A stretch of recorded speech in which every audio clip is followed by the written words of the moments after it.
জনগণ কিছু ক্ষেত্রে আমাদের উপরে একটু রূঢ় হতে পারে, কিন্তু দ্যাট ডাজেন্ট মিন যে নির্বাচনে অংশগ্রহণ করা তো এটা কোনো দোষের বিষয় না।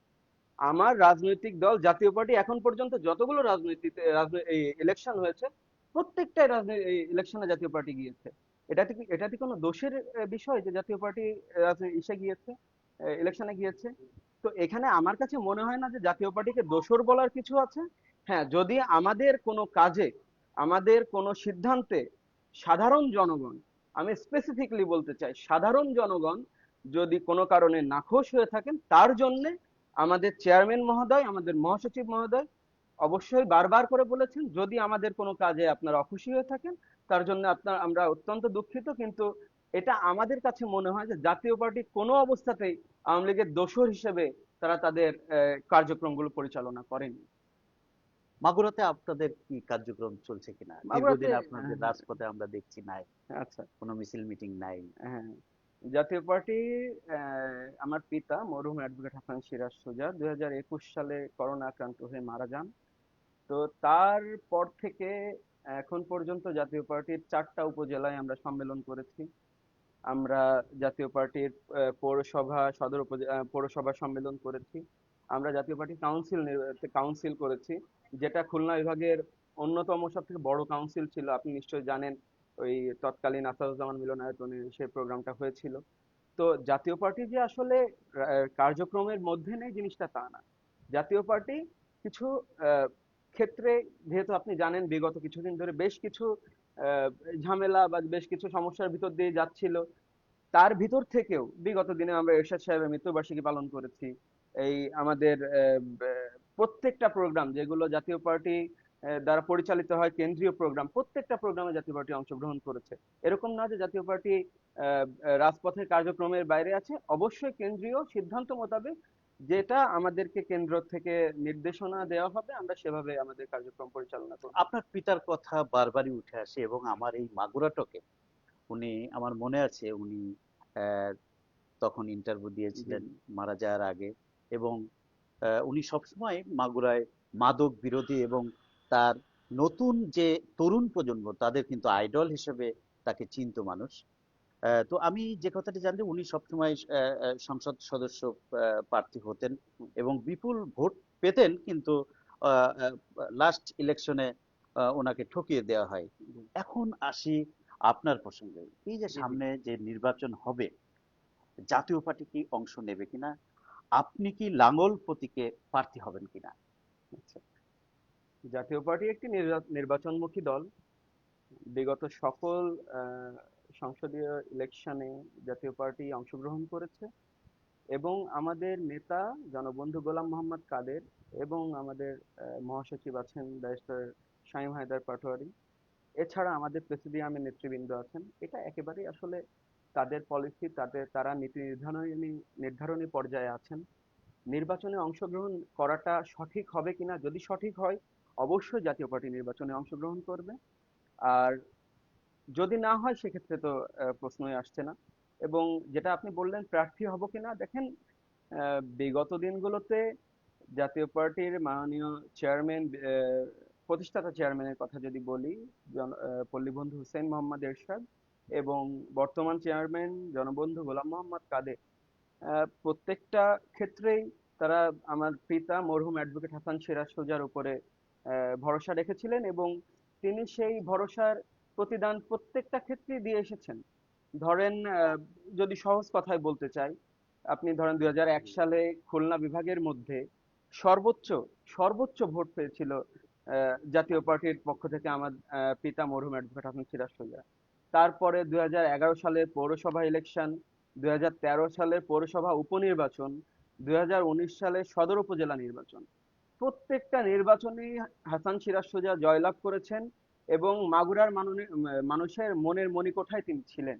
এবং প্রত্যেকটা বার তাকে বারবার এই নির্বাচনে এই যে সো কল্ড, এই যে কারচুপি, যেটা আমরা সো কল্ড না, এই কারচুপির মাঝে ফেলে তাকে নির্বাচন থেকে বারবার তাকে হারিয়ে দেওয়া হয়েছে। এটা যেটা আপনি ফার্স্টেই বললেন যে, দেখেন 2000, যদি সর্বশেষ ইলেকশনের কথাও আমি বলি, সদর উপজেলা ইলেকশনে আমার পিতা মরহুম অ্যাডভোকেট সুজা 76,000 ভোট পেয়েছিলেন।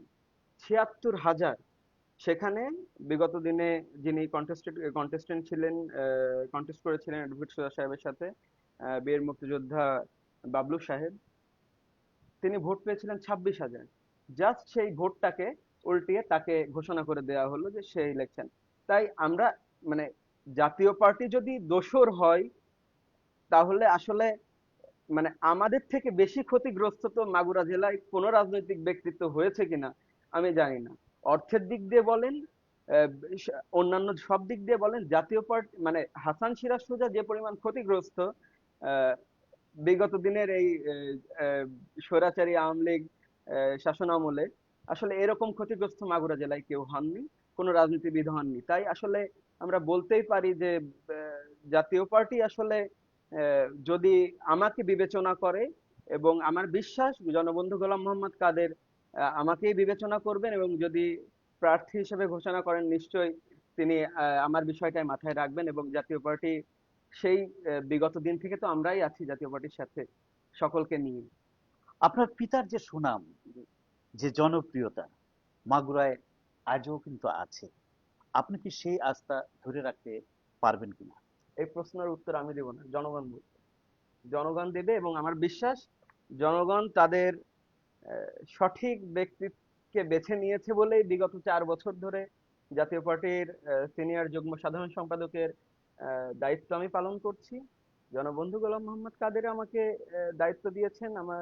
আপনি জানেন আমার মা, তিনি সভাপতি হিসেবে দায়িত্ব পালন করছেন। বিগত দিনে আমি প্রার্থী হয়েছি, ইলেকশন আমি করিনি শুধুমাত্র জনগণের স্বার্থে। বিগত দিনে ইলেকশনে দাঁড়িয়েও আমি আমার মনোনয়ন প্রত্যাহার করেছি। তো আমার বিশ্বাস জনগণ বিগত দিনেও যেভাবে আমার সাথে ছিল, আমার পিতার সাথে ছিল, বিগত ৪ বছরে আমার সাথে ছিল, আমার বিশ্বাস আমার সাথে একইভাবে থাকবেন। মাত্র 25 বছর বয়সে সর্বকনিষ্ঠ প্রার্থী ছিলেন আপনি। তরুণ প্রজন্ম কেন আপনাকে ভোট দেবে, বা তরুণ প্রজন্মের উদ্দেশ্যে আপনি আপনার মেসেজ কি? তরুণ প্রজন্মের উদ্দেশ্যে, কারণ আমার বিশ্বাস আমার প্রজন্মের যারা আছেন তারা আমার সাথে খুব সহজে কানেক্ট করতে পারবেন। এটা আমি আপনাকে বললাম তরুণ প্রজন্মের ক্ষেত্রে স্পেসিফিক। তারা আমার সাথে কানেক্ট করতে পারবে, এবং আসলে আমি তো মাগুরাই থাকি, আমার মাগুরাই আমার বসবাস, আমার আমার পেশাগত দিক দিয়ে আমার মাগুরা। আমার এমন কোনো জায়গা নেই যে আমি মাগুরার বাইরে যে আমার ওইখানে পেশাগত কোনো দিক আছে তো আমি এইখানে এসে জাস্ট রাজনীতি করতে, এরকম না। দিনের 10 থেকে 12 ঘন্টা আমি জনগণের সাথে কাটাই, almost 10 to 12 hours is not so easy। আমি একজন আইন আইন পেশার সাথে আমি আছি। আমি আমি আমি মাগুরা জজ কোর্টে আসছি। আমি মানুষজন আসলে যখনই চাইবে তখনই আমাকেই পাবে। তো আমার বিশ্বাস যে তরুণ প্রজন্মের কাছে শুধু না, প্রত্যেকটা প্রজন্মের কাছেই আমি এই মেসেজটা পৌঁছে দিতে চাই যে আপনাদের জন্য আমি আছি, এবং বিগত দিনে যেরকম আমার পিতা মরহুম অ্যাডভোকেট সুজা ছিলেন, আপনারা তাকে সমর্থন জানিয়ে এসেছেন, আমাকেও সেভাবেই জানাবেন, সে বিশ্বাস রাখি আমি। মাগুরার মানুষের অভিযোগ, আহ, জাতীয় পার্টির কার্যক্রম দীর্ঘদিন তেমন দেখা যায়নি। আপনারা কিভাবে আবার সংগঠনকে সক্রিয় করবেন? জাতীয় পার্টির কার্যক্রম দেখা যায়নি, আমি বিগত আপনার একটা প্রশ্নে আমি উত্তর দিয়েছি। তারপরেও আবার বিগত যদি ক্লিয়ার করেন। বিগত 4 বছর ধরে আমি প্রত্যেকটা জেলায় আমি সম্মেলন করেছি, প্রত্যেকটা উপজেলায় সম্মেলন করেছি, পৌরসভায় সম্মেলন করেছি, প্রত্যেকটা কেন্দ্রীয় কার্যক্রম আমি পালন করেছি। তো আমরা পালন করেছি, তো এখানে জাতীয় পার্টির কার্যক্রম মোটেই স্তীমিত নয়। জাতীয় পার্টি কার্যক্রম তাদের পরিকল্পনা অনুযায়ী চলমান, এবং ভবিষ্যতেও সেটা কন্টিনিউ করবে। প্রতিটি ইউনিয়নে যেভাবে আপনি কমিটি পুনর্গঠন করেছেন, এতে কি সংগঠন শক্তিশালী হয়েছে বলে মনে করেন কিনা আপনি? অবশ্যই শক্তিশালী হয়েছে। আপনার যখন জাতীয় পার্টি তো আসলে অন্যতম প্রধান একটা রাজনৈতিক দল বাংলাদেশে, তো জাতীয় পার্টির লোক দেশের আনাচে কানাচে আছে, এবং মাগুরায় যদি বলি, মাগুরার প্রত্যন্ত অঞ্চলে জাতীয় পার্টির লোকজন আছে। তো প্রত্যেকটা জায়গায় আমাদের কমিটি আছে, এবং সব জায়গায় জাতীয় পার্টির কিছু না কিছু ভোট আছে, এবং তারা জাতীয় পার্টিকে সমর্থন করে। তারা পল্লীবন্ধু এরশাদের যে উন্নয়ন, সেই উন্নয়নের কথা এখনো বলে। এটা আজকের কথা না, 1982 সাল থেকে একটা মানুষ 9 বছর রাষ্ট্র পরিচালনা করেছেন, তারপরে প্রায় আপনি যদি ধরেন 34-35 বছর কেটে গেছে জাতীয় পার্টি ক্ষমতার বাইরে। আপনি একটা জিনিস চিন্তা করেন তো, 17 বছর যদি আওয়ামী লীগ ক্ষমতার বাইরে থাকতো, 17 বছর যদি বিএনপি ক্ষমতার বাইরে, বিএনপি তো গত কিন্তু ছিল। 17 বছর যে ক্ষমতার বাইরে ছিল, সরি, 17 না 35 বছরের কথা বলছি। জাতীয় পার্টি তো আজকে 35 বছর ক্ষমতার বাইরে। 35 বছরও যদি আজকে আওয়ামী লীগ ক্ষমতার বাইরে থাকতো, বিএনপি যদি ক্ষমতার বাইরে থাকতো, তাদের কি অবস্থান হতো? সেই চিন্তা করলে আপনি স্বাভাবিকভাবে চিন্তা করেন তো যে জাতীয় পার্টি কোনো অংশে কি কম অবস্থায়, খারাপ অবস্থা, ভালো অবস্থায় আছে? খুবই সুদৃঢ় অবস্থানে আছে, এবং বিগত দিন থেকে জাতীয় পার্টি আরো অনেক বেশি শক্তিশালী হয়েছে। এবং আমরা বিশ্বাস করি জাতীয় পার্টি আগামী নির্বাচনে, যদি জাতীয় পার্টি ইলেকশনে যায়, আমি বিশ্বাস করি জাতীয় পার্টি একটা অভূতপূর্ব রেজাল্ট করবে, যেটা বাংলাদেশের মানুষ তাদের ভিতরে পোষণ করে। দেখুন, বাংলাদেশের যে সংকট চলছে, একটা অনৈক্য, এবং ডক্টর ইউনূস সরকার কিন্তু এখনো একটা সুনির্দিষ্ট ডেট ঘোষণা করেনি। যেমন আমাদের পাশের দেশে যে নেপালে। নেপালে যে একটা ডেট ঘোষণা করে দিয়েছে। তো আমরা বারবারই দেখছি যে আমাদের প্রেস সচিব উনি বলছেন যে ফেব্রুয়ারিতেই নির্বাচন হবে। কিন্তু আমরা দেখতে পাচ্ছি যে বাংলাদেশের যে আইন শৃঙ্খলা পরিস্থিতি, সেই ক্ষেত্রে একটি সুষ্ঠু, সুন্দর, ক্রেডিবল নির্বাচন করা সম্ভব কিনা, এবং সেই সাথে আরেকটি ছোট্ট প্রশ্ন জুড়ে দেই। আপনি যদি বিজয়ী হন, তাহলে মাগুরাতে আপনার ১০০ দিনের কি কর্মপরিকল্পনা থাকবে? দেখেন, প্রথমে যেহেতু ইলেকশনের কোশ্চেনটা করলেন, সেটাই আসি আমি। আহ, ব- সত্যি কথা বলতে যে এই সরকারের অধীনে নির্বাচন সুষ্ঠু হবে, এটা আসলে আমরা মনে করি না। আমরা এটা মনে করছি না, কারণ আমরা বিশ্বাস করেছিলাম বিগত 5ই আগস্টের বৈষম্য বিরোধী ছাত্র জনতার যে আন্দোলন হয়েছিল, সে আন্দোলনের পরে আমরা যাকে আমাদের প্রধান উপদেষ্টা হিসেবে নিয়োগ দিয়েছিলাম, বা ছাত্র জনতা নিয়োগ দিয়েছিল, ডক্টর মোহাম্মদ ইউনূস, সারা পৃথিবীতে তার অত্যন্ত ভালো একটি গ্রহণযোগ্যতা আছে, সেটাই আমরা বিশ্বাস করেছিলাম। এবং সেই বিশ্বাসের প্রেক্ষিতেই জাতীয় পার্টি শুধু না, প্রত্যেকটা রাজনৈতিক দলই তাকে সাদরে গ্রহণ করেছিল। কিন্তু বিগত 1 বছরের বা 1.5 বছরের কর্মকাণ্ডে, 1 বছর 3 মাস মেবি, কর্মকাণ্ডে আমরা যেটা দেখেছি, উনি অত্যন্ত বায়াসনেস শো করেছেন দু একটা রাজনৈতিক দলের প্রতি, যেটা আসলে আমাদেরকে অত্যন্ত চিন্তিত করে তুলেছে এই সামনের ইলেকশনকে ঘিরে। আমাদের কাছে মনে হয় না যে, দেখেন এই ডাকসু ইলেকশনেই আপনি দেখবেন, আহ, এখানে কিন্তু মানে অলরেডি আমরা একটা দেখেছি যে একটা অস্বস্তিকর পরিস্থিতি। ছাত্রদল প্যানেল দেখেছি আমরা, ছাত্র শিবির প্যানেল দেখেছি, তারা কেউ কিন্তু এই ইলেকশন মানতে চাচ্ছেন না, বিশেষ করে ছাত্রদল প্যানেল তো মানতে চাচ্ছেন না। তো নিশ্চয়ই এখানে কিছু একটা গলদ আছে বলেই তাদের ভিতরে এই উৎকণ্ঠা দেখা দিয়েছিল। তো আমি মনে করি যে ডক্টর ইউনূস সাহেব হয়তো আহ, তার নিজস্ব গ্রহণযোগ্যতা থাকতে পারে সব জায়গায়, কিন্তু আসলে একটি দেশ পরিচালনা, একটি নির্বাচনকে সুষ্ঠুভাবে পরিচালনা, এটা আসলে ওনার দ্বারা সম্ভব হবে না বলেই আমার মনে হয়।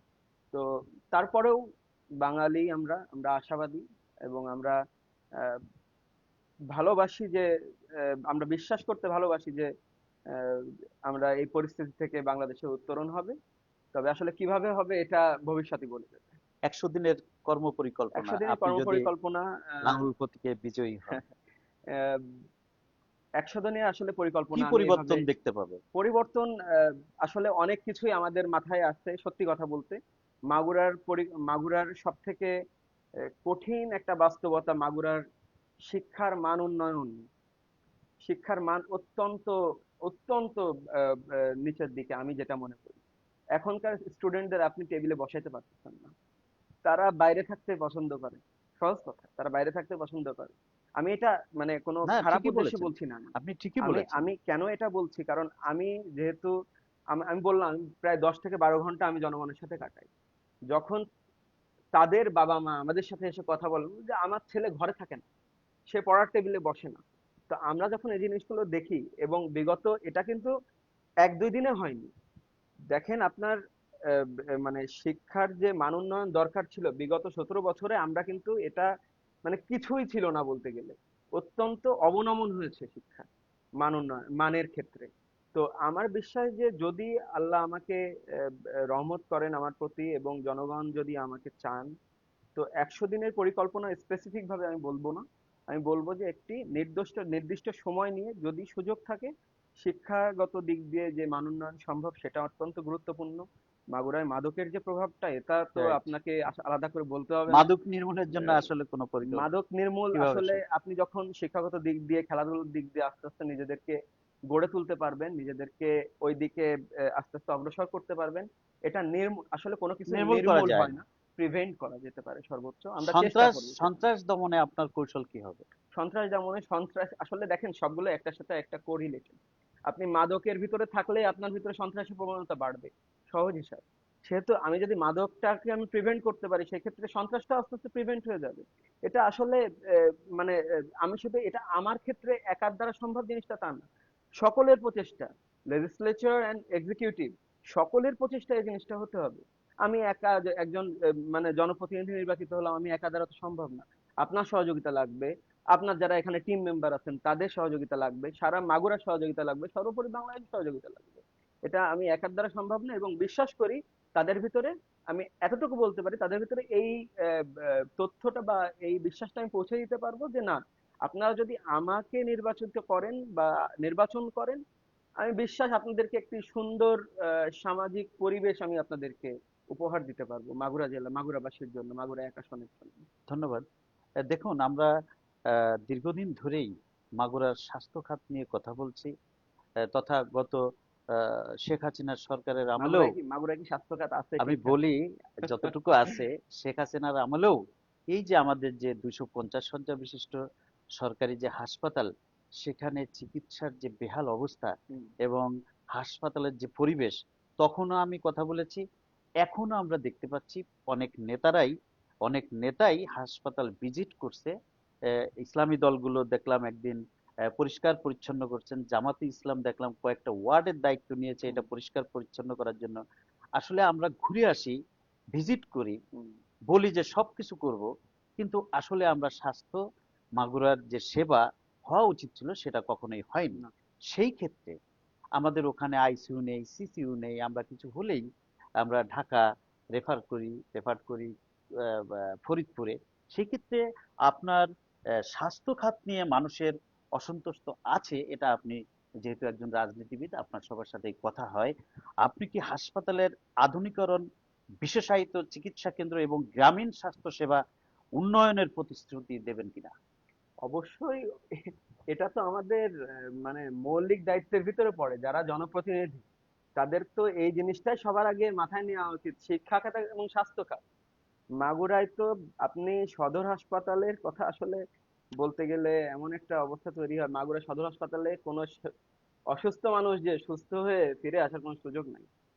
আপনি এখানে যাবেন, আপনি ঢোকার পথে দেখবেন যে রাস্তায় বাথরুমের পানি, ওই পানির উপর দিয়ে হেঁটে আপনার যেতে হচ্ছে। জলবদ্ধতা মানে থাকে, মানে শুধু জলাবদ্ধতাই একটা কারণ হিসেবে সেখানে দাঁড় করাবো না দুর্গন্ধ। আমি। হ্যাঁ। মানে এখানে যারা দায়িত্বে আছেন তারা কতটা দায়িত্ব পালন করছেন সেটা সব থেকে বড় বিষয়। আপনি যেখানে যাবেন, আপনার হাসপাতালে আপনি কোনো রকম কোনো ওষুধ আপনি প্রথমত পাবেন না। যাবেন, ইনিশিয়াল যে সাপোর্টটা দরকার, আইসিইউ সাপোর্ট তো পরের বিষয়, অনেক সময় আপনি সুযোগ সময় মতো ডাক্তারই পান না। এটা একটা সবচেয়ে বড় বিষয়।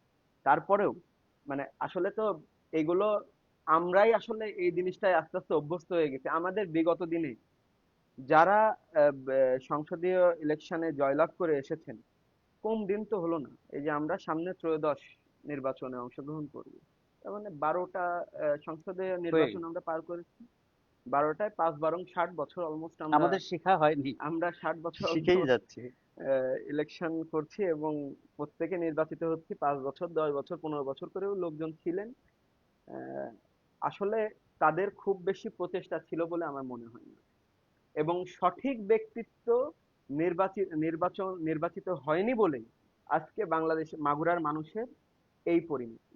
মাগুরার মানুষ, আমি একটু শেষ করি, মাগুরার মানুষ, আমার বিশ্বাস এবার তাদের সঠিক ওই প্রতিনিধিকে নির্বাচন করবে, এবং সেই সঠিক প্রতিনিধিটা, আমি যদি মনে করে যে আসলে আমি সঠিক প্রতিনিধি, তাহলে যেন আমাকেই ভোট দিয়ে নির্বাচিত করে। কারণ আমার কাছে সময় আছে, আমার কাছে বয়স আছে, আমার কাছে হয়তো আমি বলবো না যে আমার কাছে একটা লম্বা অভিজ্ঞতা আছে, তবে আমার কাছে বিচার বিশ্লেষণ করার ক্ষমতা আছে আসলে মাগুরার মানুষের কি প্রয়োজন সবার আগে। তাই এই স্বাস্থ্য খাতটাকে অত্যন্ত গুরুত্বের সাথে দেখা উচিত, এবং ভবিষ্যতে আমি সেই পরিকল্পনা নিয়েই এগিয়ে যাব। দেখুন, আমরা সবাই আসলে স্বাস্থ্য সচেতন বলি, কিন্তু দেখা যাচ্ছে যে আমরা স্বাস্থ্য সচেতন নই। আমরা বর্তমান দেখছি মাগুরাতে এই যে যত্রতত্র ভাবে হোটেলগুলো আহ, খাবার পরিবেশন করে, এখানে তেলাপোকা থাকে, এখানে দুর্গন্ধজনিত কারণ থাকে, ওই যেখানে খাবারটা রান্না হয় সেখানে একদম নোংরা পরিবেশ, এবং আহ, মিষ্টির যে দোকানগুলো আছে হুম, সেখানে তেলাপোকা। আজকেও আমরা দেখতে পাচ্ছি যে ভোক্তা অধিকার আইন, হুম, যারা ভোক্তা অধিকারে কাজ করছেন সেই অফিসের সোনার বাংলা হোটেল, হুম। সেখানে 50,000 টাকা জরিমানা করছে। এর আগেও আর একটি মিষ্টির দোকানে, সেখানেও কিন্তু কুন্ডু মিষ্টির দোকান এই নামে সম্ভবত, সেখানেও কিছু টাকা জরিমানা করছে। আমরা দেখছি ভোক্তা অধিকার কিন্তু সচল আছে। হুম, আসলে এই যে আমরা কিন্তু আমাদের এখানে বিনোদনের ওইভাবে কোনো ব্যবস্থা নাই। আমাদের একটা সিরিজ দেয়া বাওয়ার আছে, ওখানে কেউ যায় না হয়তো। হুম। নিশ্চয়ই এটা হয়তো সামনে যারা ক্ষমতায় আসবে তারা এইটাকে পর্যটনের ব্যবস্থা করবে সেখানে। আমি শুধু আপনাকেই প্রশ্ন করছি না, আমি মাগুরায় যে বড় দল বিএনপি, সেই নেতৃবৃন্দকে তো প্রশ্ন করছি, এবং আহ, আপনাদেরকে জানাতে চাই যে এই যে হোটেল ব্যবস্থাগুলো ব্যবসায়ীরা, আমরা চাই হোটেল ব্যবসাগুলো ভালো চলুক, কিন্তু আমরা একটু বিনোদনের জন্য দেখা যাচ্ছে পরিবার নিয়ে একটা হোটেলে যাই, সেখানে খেতে যাই বা না যাই, সেই হোটেলের ব্যবসাটা যদি আহ, ভালো হয় সেটাও আমাদের ভালো লাগে, কিন্তু পরিবেশটা নিশ্চয়ই, আপনারা যারা রাজনীতিবিদ আছেন আপনারা অবশ্যই এটা দেখবেন। এই ক্ষেত্রে আপনার মন্তব্য কি? আসলে ধরেন যদি সহজ কথায় বলতে চাই, তাহলে আহ, মানে শুধু যে আপনি জরিমানা করে এটাকে প্রিভেন্ট করতে পারবেন জিনিসটা কিন্তু তা না। মানে আমি যে হোটেলটা পরিচালনা করছি আমার কিন্তু সঠিক নলেজও থাকতে হবে। মানে আমাদের আসলে এই বিষয়গুলোর ক্ষেত্রে কেন আরেকটু এক্সিকিউটিভদের একটু বেশি সচেতন হওয়া দরকার। শুধু তো জনগণের সচেতন, এখানে তো জনগণের সচেতনতা প্রয়োজনই। মানে যারা প্রশাসনে আছেন, মানে আমরা কিন্তু ইচ্ছা করলেই দেখা যায় যে আমরা একটা ট্রেড লাইসেন্স নিয়ে আমরা আমাদের ব্যবসা প্রতিষ্ঠান খুলে ফেলতেছি। আমরা কিন্তু সঠিক কোনো মানে চিন্তা নিয়ে যে না আসলে আমার এটা কিভাবে পরিচালনা দরকার, সেটা সেরকম কোনো আহ, মানে আমার কাছে, মানে আমার কোনো সেরকম চিন্তাই নাই, এবং আমি সেই ধারণাও রাখি না। আমার কাছে মনে হয় এই বিষয়ে একটা প্রশিক্ষণ কর্মশালাও করা যেতে পারে। যে আসলে আমি একটি জায়গায়, আপনি বাইরের ক্ষেত্রে দেখবেন, মানে আপনি যদি কোন রকম অস্বাস্থ্যকর কোনো কিছু করেন আপনার তো লাইসেন্সই বাতিল হয়ে যাবে। আমরা কি লাইসেন্স বাতিলের দিকে আগাই? কোনো সময় তো যাইই না। মানে ম্যাক্সিমাম দেখেন এই যে জরিমানা করে আসলাম, ওদের দেখা গেল 1 থেকে 2 দিন, সর্বোচ্চ 3 দিনের ইনকাম। 2 দিন, 2 দিনেও বেশি না। এটা মিষ্টির দোকানের কথা বলেন, এই যে বড় বড় যেসব হোটেল আছে তাদের কথা চিন্তা করেন। মানে আসলে এইগুলো মানে একা, মানে জনগণের হাতে তো এই জিনিসগুলো, জনগণের হাতে না যতটা, ততটা বেশি অবশ্যই রাজনীতিবিদদের হাতে, মানে লেজিসলেটরদের হাতে অবশ্যই, আর সাথে এক্সিকিউটিভদের হাতে। তা আমি বিশ্বাস করি প্রশাসনও এই বিষয়ে আরো বেশি সচেতন হবে, এবং আমরা রাজনীতিবিদ হিসেবে তাদেরকে এ বিষয়ে সহযোগিতা করব, এবং সেই সহযোগিতাটা যেন চলমান প্রক্রিয়ায় হয় সেটা আমাদেরকে খেয়াল রাখতে হবে। দেখুন, আপনি আমার একটা প্রশ্নের উত্তরে বলেছেন আপনি হুম, শিক্ষার মান উন্নয়নের জন্য জি জি। সর্বাধিকার দেবেন। সেই ক্ষেত্রে মানে শিক্ষা খাতে আপনার পরিকল্পনা তো অবশ্যই আছে। মাগুরায় নতুন কোনো বিশ্ববিদ্যালয়ের প্রয়োজন আছে কিনা? একদমই নেই। মাগুরা জেলায় আর কোনো বিশ্ববিদ্যালয়ের প্রয়োজন নেই। যা মাগুরা জেলায় যেটা আছে সেটাকেই সুন্দর করে গড়ে পিঠে করে ফেলতে পারলে মাগুরা জেলায় আসলে শিক্ষার মানের কোনো মানে অবনমন হবে না বিগত দিনে যেভাবে হয়েছে। আমাদের তো আসলে মানে কোনো পরিকল্পনা নেই। সব থেকে বড় বিষয়, আমরা শুধু একটা জিনিস তৈরি করতে পারলে মানে তার আশপাশের ইনকাম দিয়ে আমরা চিন্তা করি। এই যে মেডিকেল কলেজটা আছে, এটা না থাকলে আমাদের এই আসবে না ওই আসবে না, মানে আমরা এগুলো নিয়ে চিন্তা করি, কিন্তু আমরা কখনো এটা ভাবিই না যে এই মেডিকেল কলেজটার যারা এখন স্টুডেন্ট আছে তারা কি শিখতেছে। আপনি বলেন আমাকে, এটা মেডিকেল কলেজে মানে মাগুরা একটা মেডিকেল কলেজ হয়েছে, যারা এখান থেকে গ্রাজুয়েট হবে তারা আসলে কি শিক্ষা নিয়ে যাচ্ছে, হাতে কলমে কোন শিক্ষাটা তারা পাচ্ছে।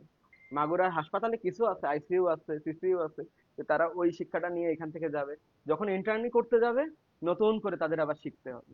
তাই এই যে নতুন করে আবার শিখতে হবে, তাহলে আমার এই মেডিকেল কলেজ দিয়ে কাজটা কি হলো? মানে আসলে আমরা যত্রতত্র চেষ্টা করতেছি, এইখানে একটা কিন্ডারগার্টেন করতেছি, এইখানে একটা আহ, এই কি বলে এমপিওভুক্ত যে কোনো একটা জিনিস চালু করতেছি, আবার একটা মেডিকেল কলেজ হোক, আবার বলি আমরা বিশ্ববিদ্যালয় দরকার। অবশ্যই দরকার, কিন্তু আমার জেলা অনুযায়ী আমার যেটা যেটা দরকার আমার সেটা সেটা আগে নিয়ে আসতে হবে। যেটা প্রয়োজন না সেটার পিছনে দৌড়ে তো আমার লাভ নাই। দেখুন, কর্মসংস্থান সৃষ্টির জন্য আপনার ভীষণ অবশ্যই আছে। শিল্প কলকারখানা ও বিনিয়োগ আনবেন আপনি কিভাবে, সেটাও আপনার নিশ্চয়ই পরিকল্পনা আছে। ক্ষুদ্র উদ্যোক্তাদের জন্য সহজ ঋণ সুবিধা দেবেন কিনা, তরুণদের জন্য আইটি ও ফ্রিল্যান্সিং ট্রেনিং সেন্টার করবেন কিনা। যেহেতু আমাদের মাগুরার এই দরিদ্রতম জেলাগুলোর মধ্যে মাগুরা কিন্তু অন্যতম একটি জেলা। এখানে কলকারখানা শিল্প তেমন নাই, এবং বেসরকারি ভাবেও কিন্তু ওইভাবে দুই একটা গার্মেন্টস শিল্প ছাড়া আর কোনো কিছু নাই। হুম। সেক্ষেত্রে আপনি একজন তরুণ রাজনীতিবিদ, যদি আপনার দল ক্ষমতায় আসে, তাহলে আপনার এই বিষয়ে কোনো বিশেষ পরিকল্পনা হবে কিনা বা ইচ্ছা আছে কিনা? মাগুরা জেলা একটা কৃষি নির্ভর জেলা, এটা আপনি অবশ্যই জানেন। জি। শিল্প কলকারখানা জিনিসটা আসলে গড়ে ওঠে যদি আপনার পাশে নদী বা বড় কোনো মানে ওই শিল্প কারখানা জিনিসটা তো ওই ধরেন অনেকটা ইসের সাথে যুক্ত, মানে নৌপথের সাথে যুক্ত। তো এই জিনিসটা যদি না থাকে তখন আপনার জেলার বেসিসে শিল্প কারখানা গড়ে তোলা মানে কোয়াইট ইম্পসিবল। তাই। তারপরেও মাগুরায় কিন্তু দু একটা মানে ইয়ে আছে, হুম, গার্মেন্টস হুম। শিল্প টিল্প আছে এগুলা। শ্রীপুরে একটা হ্যাঁ, আছে, আছে। এটা আপনি জানেন। আরেকটা ছোটখাটো কয়েক দু একটা আছে যেখানে 15-20 জন 30 হুম। জন এরকম কর্মচারী দিয়ে পরিচালিত আর একটা হয়। জাগলার এদিকে আছে, জাগলার এদিকে আছে, ওইখানে ভালো ওইদিকে করছে আছে, ওরা, বেশ বড় করছে, আমি বড় গেছি করছে, ওইখানে। হ্যাঁ।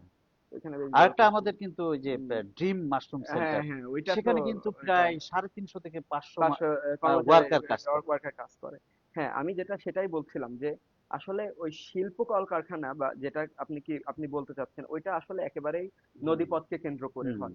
তো মাগুরায় তো আসলে ওই সুযোগটা আসলে একেবারেই নাই। তো আমি ফ্রিল্যান্সিং যে আইটি যে ফ্রিল্যান্সিং, হ্যাঁ বিষয়টা, ওইখানে হ্যাঁ। আমি আসতেছি আপনার।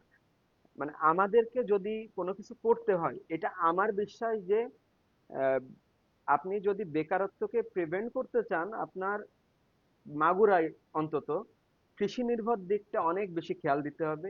এক, ফ্রিল্যান্সিং তো এটা এখন আপনি দেখবেন বাংলাদেশে কিন্তু যথেষ্ট এই জিনিসটা বাড়ছে। এবং আমি দেখছি আমার আশপাশে আমার অনেক বন্ধু বান্ধব যারা ফ্রিল্যান্সিং পেশায় চলে গেছেন, কারণ তারা অন্য কোনো জায়গায় চাকরি বাকরির সুযোগ সুবিধা পাচ্ছেন না।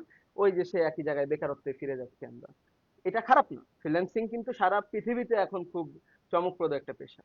এবং একই সাথে আরেকটা যেটা বললেন আপনি, ফ্রিল্যান্সিং আর ওই যে হলো ক্ষুদ্র উদ্যোক্তাদের জন্য ক্ষুদ্র ঋণ উদ্যোক্তাদের সুবিধা। জন্য ঋণ সুবিধা। উদ্যোক্তা সৃষ্টি না হলে আসলে এই যে বেকারত্ব এই জিনিসগুলো তো আসলে থেকেই যাবে। এই জিনিসগুলো সবকিছুতেই মানে এখানে শুধু যে আমি আপনাকে আবারও বলবো যে এটা কিন্তু আমার একার একা দ্বারা হয়ে এটা সম্ভব হবে না। অবকাঠামোগত উন্নয়ন, এটা অবকাঠামোগত রাষ্ট্রের উন্নয়ন এবং পরিকল্পনা থাকতে হবে। এবং রাষ্ট্রের তো থাকাই লাগবে, এবং যারা এখানে প্রশাসনে থাকবে এবং মানে উপর থেকে যারা প্রশাসনকে নেতৃত্ব দিবে জেলা পর্যায়ে, তাদের নিজস্ব একটি কর্মপরিকল্পনা থাকবে যে আমি এই সেক্টরকে এখানে নিয়ে যেতে চাই এবং এই জেলাগুলোকে আমি এই সুবিধাগুলো দিতে চাই। তখনই কিন্তু একজন লেজিসলেচার তাই সে এক্সিকিউটিভকে সহযোগিতা দিতে পারবে। এবং সেই সহযোগিতাটা আমাদের তরফ থেকেও থাকবে। আমরা তো রাজনীতি করতে আসছি জনগণের কল্যাণে। নিজেদের কল্যাণ যদি চিন্তা করতাম তাহলে তো আসলে এই সময় এসে রাজনীতি করতাম না। এই আর কি। ধন্যবাদ।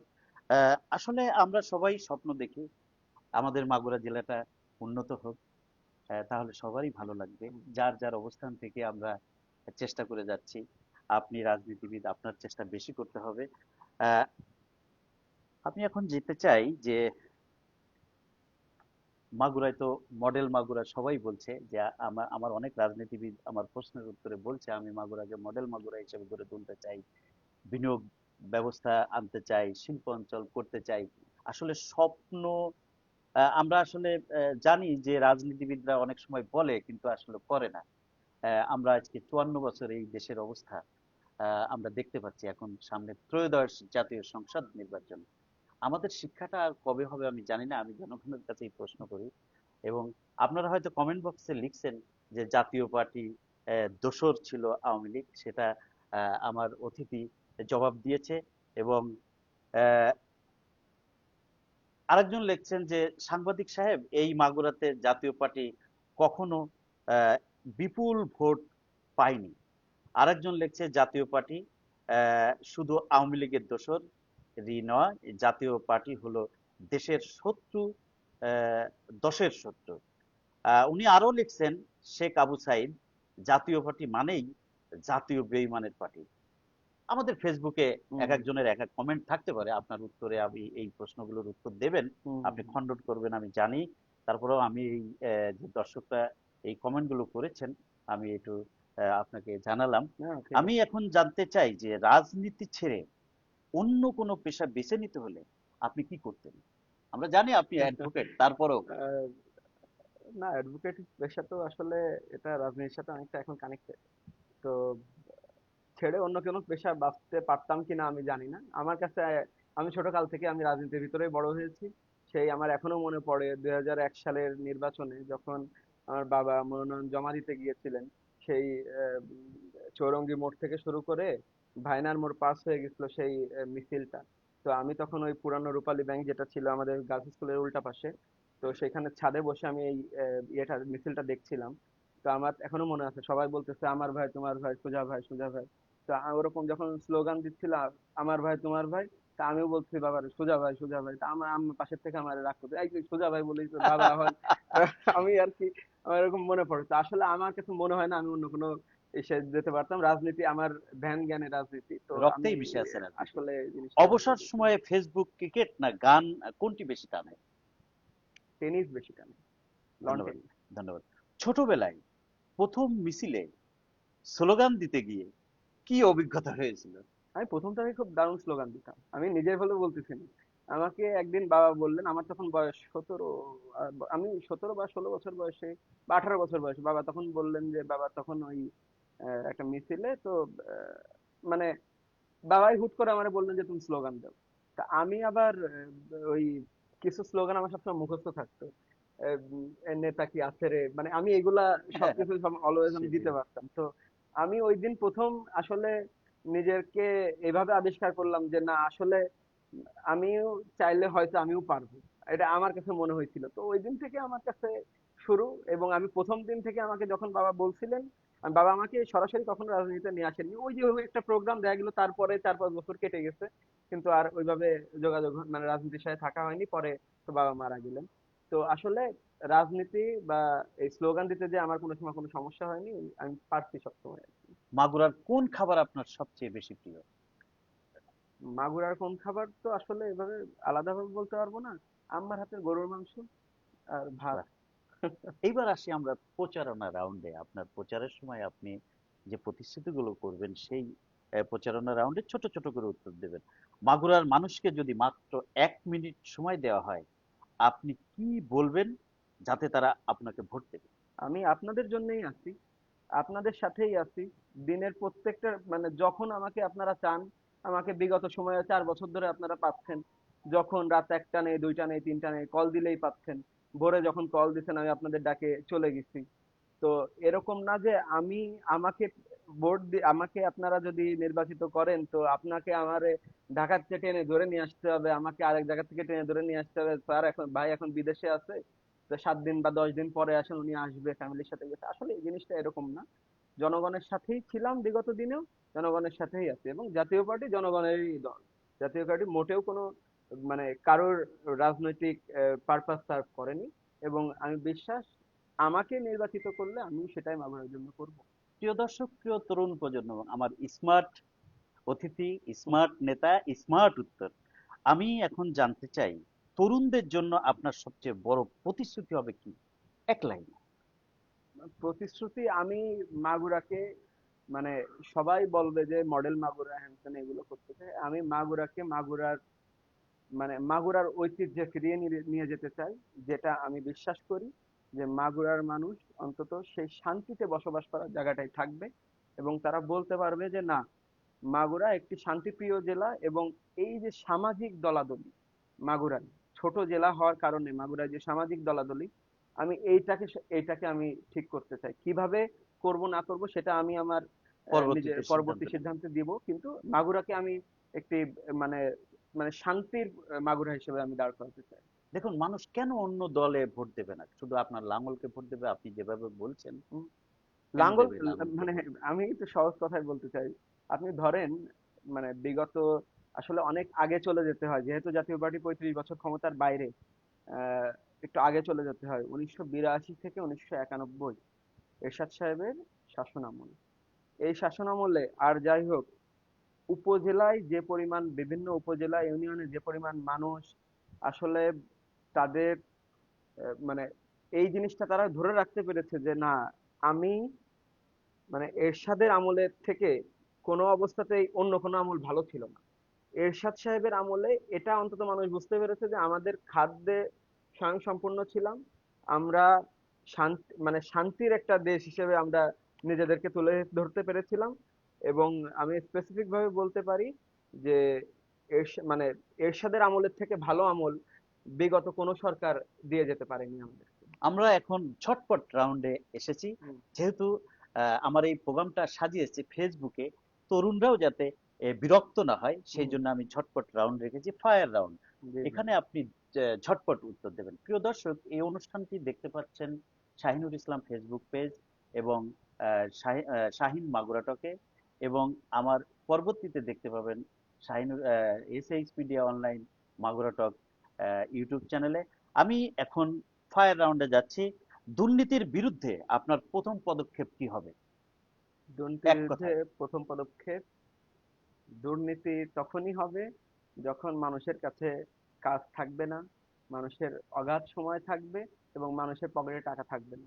তো আমার প্রথম পদক্ষেপ হবে মাগুরাকে, মাগুরার তরুণ প্রজন্মকে অন্তত এই বেকারত্বের হাত থেকে একটু একটু তারা যেন শান্তির রাস্তায় আসতে পারে এবং তারা যেন তাদের কর্মক্ষমতা দেখাতে পারে, সেসব একটা পরিস্থিতি, একটা জায়গা তৈরি করে দেওয়া। সন্ত্রাস নাকি মাদক, কোনটাকে নির্মূল করবেন আগে?